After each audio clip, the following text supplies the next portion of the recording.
naaw kon yooyu la nuyoo ñu tàmbale waxtaan wi fàttali ne ñoo ngi ci ñaareelu numéro de la semaine yemoo kon ak mardi 13 janvier 2026 ñu tàmbalee waxtaan wi ak ponk bu njëkk di mbirum Ndella Madior Diouf ak ñamu àndaloon kon gannaaw ba mu waroon taxaw tey ca kanamu juge ba loolee nag dañ ko daal di renvoyé ba le 10 février 2026 li ni mel nag ñu ngi ko doon amal fële ca chambre criminelle bu tribunal bu Dakar gannaaw kon pouponnière boobu nga xamoon ni daal di woon na ko taxawal ak anam ya nga xamante ne taxawalee woon na ko ba tax ay bébé daal di fay ñàkk seen bakkan loolee nag tax ñu daal di ko jàppoon teg ko en mandat de dépôt depuis décembre 2023 ay mbiram ba léegi leeragul Babacar ñoo ngi xaarandi peut-être tey jàppoon nañ ne dinañ ko fixer un peu sur son sort mais ba léegi daal mu ngi mel ni dañ ko daal di dàqaat. waaw jotul ñu daal di koy juger benn. Mariama dafa fekk tey dama defoon benn émission bu gàtt. nekkoon ci kaw waajoo ju tudd Ange Romain Diatta. bi nga xam ne fële ca Cap Skirring dafa violé lu tollu violé et engrossé lu tollu 12 xale jigéen. dafay woote ni moom sëriñ la. dañ koy indi parce que dañ naan seen parents yi ñoo indi surtout waa ji parce que pour faj seen doom joo xam ne dañuy xalaat ni dafay daanu rab wala dafa am ay feebaru rab bu ko defee Ange ay guddi la xale yu jigéen ñi dañ koy bàyyi la xale yu jigéen dañ koy héberger ñoom ñu koy déplacé mu jógee Casamance mu ñëw mu daleen di sangat ci biir sangat boobu nag la loolu yëpp xewee 12 jigéen ñoo xam ne waxtaan nañu ak ñoom am na ñoo xam ne waxaguñu ak ñoom am na ñoo xam ne pour le moment dañuy bëgg a garder le secret mais lu tax ma junj ci loolu. Parce que pour la plupart du temps, moi j'ai eu à travailler longuement sur l'affaire Ndella Madior. dama si jot a accompagner ay jigéen dama si accompagner AIMO mooy assistance bu état bi dama si wax ak procureur dama si dimbali lu bari ci dossier boobu moo tax je suis à l'aise d'en parler moo tax su ma defee lien ñaari affaires yi. Parce que pour la plupart des dames ñi nga xam ne dañu retrouver aussi l'affaire Ndella Madior Diouf pour la plupart soit dañ doon farantu ñu ëmb ñu nëbb ko bugguñu kenn yëg ko ñoo fa yóbbu seeni doom ñii elles étaient dans les liens de mariage ñii amuñu mariage ainsi de suite am na ñoo xam ne nag dañ leen violer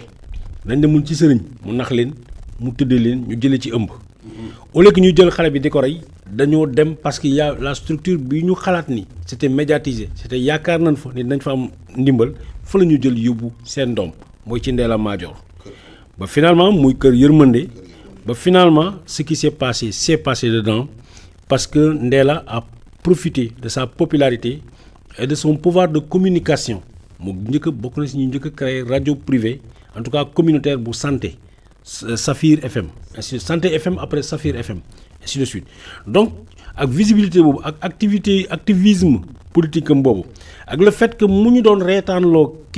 au point que elle était familière elle était gentille elle était familière on a adopté Ndella et on a laissé faire Ndella mooy lan dafa dajale ay xale yoo xam ne pour la plupart li tax sax Ndella dem ci kaso bi dafay jël ay mères yu nekk dans le désespoir ñu dénk ko seeni doom moom ñenn ñi daf leen di jël ñeneen da ngay may ñëw liggéeyal da ngay ñëw toppatoo xale bi ñi dañ fay ñëw di bale di fobere di loolu ñenn ñi daf leen da nga may bàyyi xale bi mais da nga may indil seeni lekk mu leen di teg tax xaalis lii indi problème bi mooy am na benn jigéen boo xam ne dafa joxe doomu kooku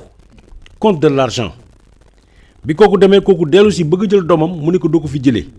kooku ñëw nangu xale bi dénk ko kenn parce que femmes yi ñëw ci Ndella dañuy ñëw uti ji liggéey am na ñoo xam ne dafa leen di waxante ak ñoom salaire ñii du leen fay mais ñenn ñi ne nañ ma bu ñu naree dem sax bu ñu xalaatee xale yi dañuy toog parce que nga gis ay xale yu mel ni ay ñu nekk ay 10 15 trucs yenn xale yi dañuy seen couche dafay tooy te voilà ñu nekk ci ay situation yoo xam ne ñoom seen yaram dafa daw ba finalement elles étaient prisonnières mënuñu dem mais Ndella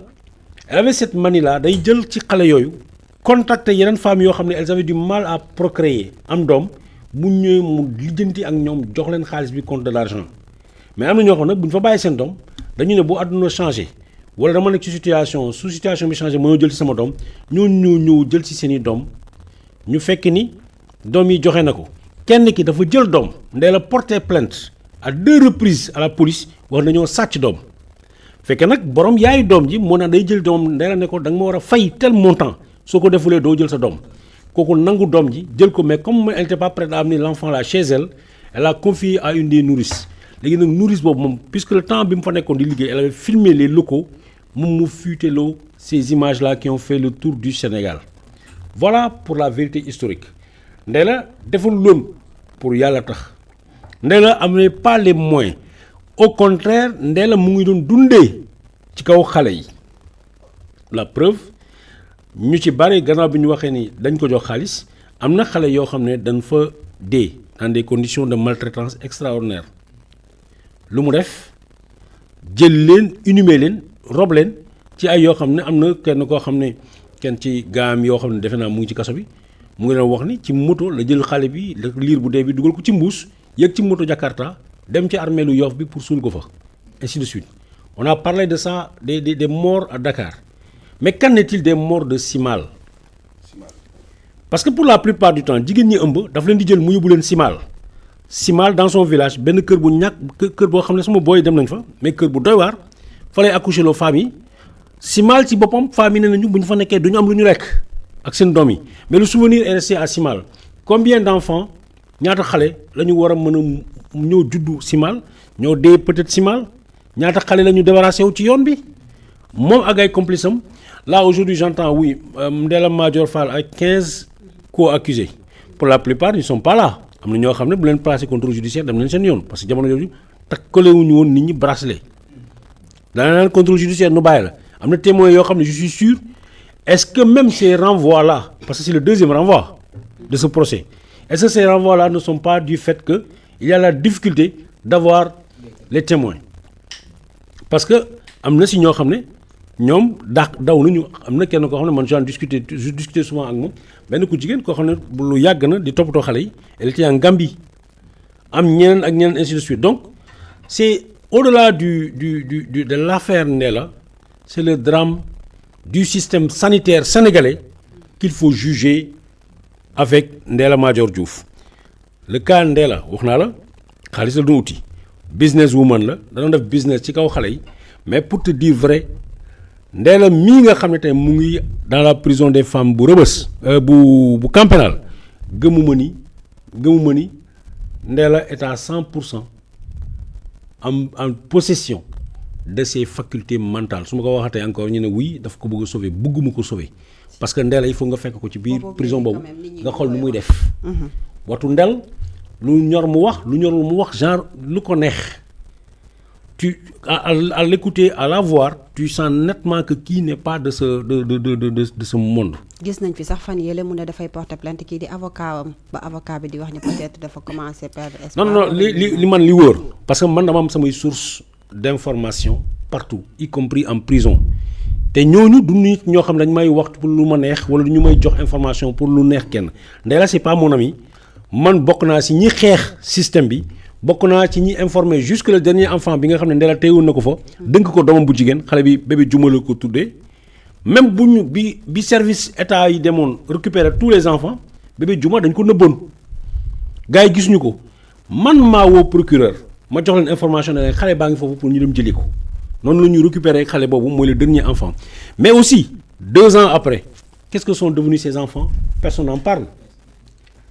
moo tax ma naan le ministère de la santé du Sénégal n'existe pas il y a le ministère de l'hôpital noonu lañu ko war a tuddee ministère de l'hôpital ou ministère des hôpitaux parce que la santé c'est tout ça en charge naka lañu nit doo xaar nit ñi ba ñu feebar pour nga ñëw faj leen da nga leen di wax nan la ñu mën a def pour ñu bañ a feebar nan la ñu mën a def pour prévenir mooy wàllum mbalit meeg mooy wàllum tous les jours ma toog fii ci plateau Kéwoulo ma ne leen banana bi nga xam ne moom la ñuy lekk Sénégal man xamuma lan la mais il y a un principe bi nga xam ne mooy le principe de précaution loo xamul lu mu lay def bul ko jege loo xam ne xamuloo conséquences yi il faut pas le laisser les populations ñu koy lekk muy banana bi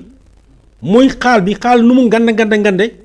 boo ko lekkee man j'ai l'impression de sentir benn goût boo xam ne ça n'a rien à voir avec xaal bi ma daan lekk quand j'étais jeune ngandaayu xaal yi fii Sénégal wër naa ci àddina foog naa ne Sénégal rek laa ko gisee xaal yu toll nii lekket fii rek laa ko gisee xaal dafa war a am taay bu mu yem dafa am nombre de mois bi mu war a def balaa ñu ko jox nit ñi ñu lekk ainsi de suite et ça malheureusement je ne vois pas ça au Sénégal et ça n'émeut personne